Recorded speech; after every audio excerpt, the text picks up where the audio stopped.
Hello everyone, I'm XINGJIAN and I will be presenting on global economy, AI and the future of business key analysis for you. Today, we will discuss four key issues that are not only closely related to the current economic situation, but also have profound implications for future business decisions. Next, we will delve into the first topic, the microeconomy and the understanding business cycle.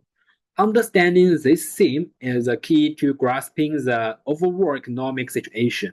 And then we will focus on the three key microeconomic indicators: the gross domestic product (GDP), inflation, and unemployment. GDP is the report card of a country.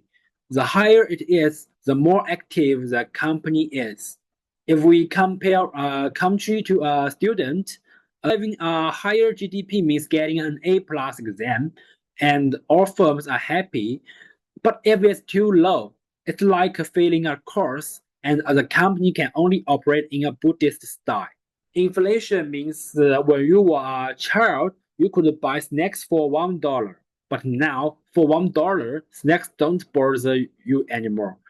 This price surge directly affects the cost and the profit of enterprises.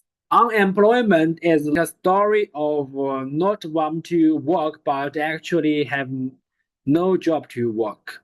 If it's too high, it means there's a lot of economic pressure. The boss doesn't want to hire, and the employees can only be motivated to go online. But their positions go offline. These three indicators are like the weather forecast of a business owner. Sunny days, everyone is happy with investment and recruitment. Rainy days, everyone takes their umbrella to home and spends life. Finally, I have summarized the three survival rules of smart enterprises. Buy insurance before a storm hits, and pretend to know tomorrow's headline news when pricing.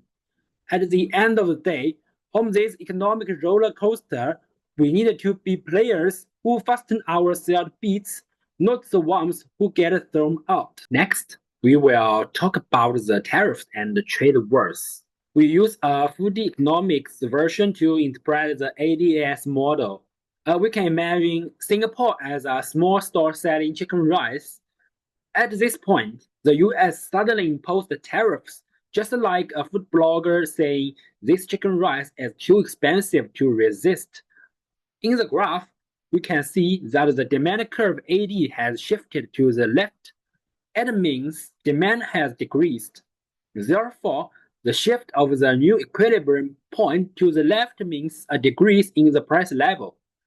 The most unfortunate thing is that the neighbor who sells drinks also suffers. This is called one tariff brings down a snack street economics. Singapore's export-led economy has directly impacts GDP growth slows down manufacturing since its workers restrained and unemployment rises. Businesses need to restructure and seek new markets. There are also opportunities amidst challenges, as some firms have found alternative markets through trade transfer, showing resilience and adaptability. The increase in global trade uncertainty propels multinational companies to build supply chain resilience and get ready for market diversification and risk hedging. Next, we are going to know about insights from behavior economics. Behavior economics provides a more realistic framework for analyzing consumer and employee behavior. For example, present buyers.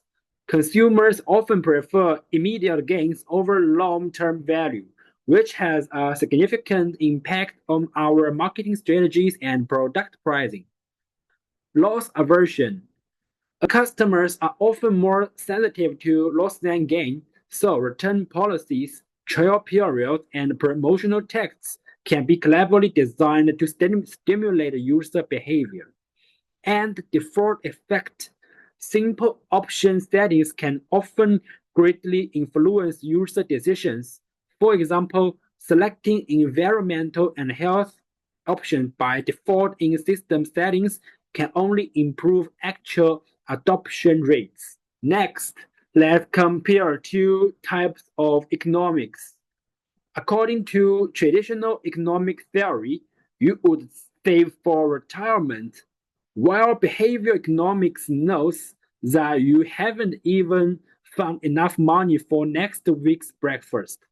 So, friends, traditional economics studies how to do it.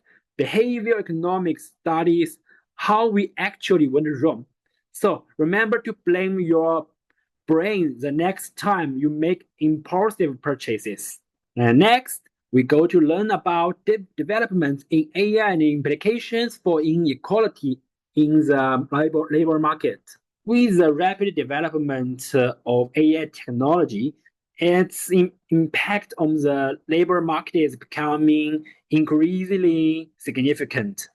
There are currently two possible scenarios. The first is that generated AI reduces inequality. And in this optimistic path, AI becomes a tool for humans to improve work efficiency and create new jobs.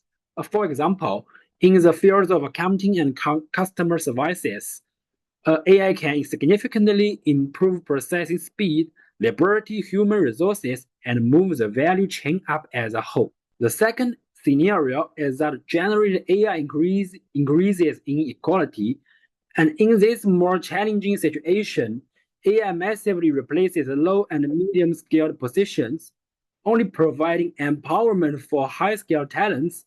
This will lead to extreme differentiation in the labor market. Some people's income will increase, while others will face an increased risk of unemployment. In the next 5 years, there will be a big drama of love and death between humans and AI in the workplace. Firstly, AI talents will instantly become hot topics in the workplace.